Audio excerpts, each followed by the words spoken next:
Hi, I'm Ashley Collier, the Mortgage Maven, and this is your daily market update for Friday, July 18th.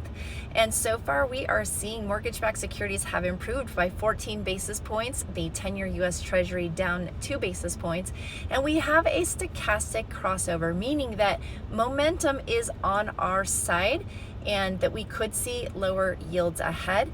And we heard from a voting Fed member, Chris Waller, who is a contender for the next seat in the Fed chair president seat.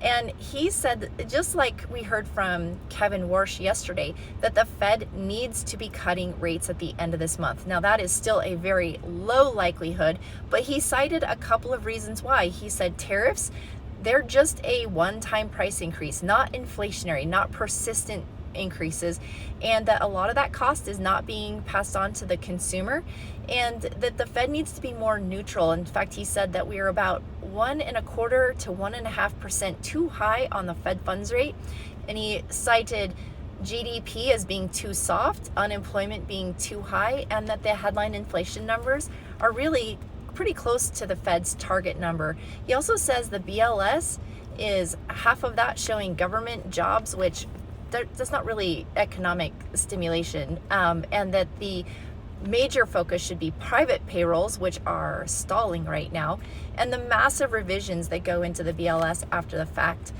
We also heard from National Association of Home Builders, their builder sentiment, which anything below 50 is considered contraction, and we are at 33, which we've been under 40 all year, so builders not super confident.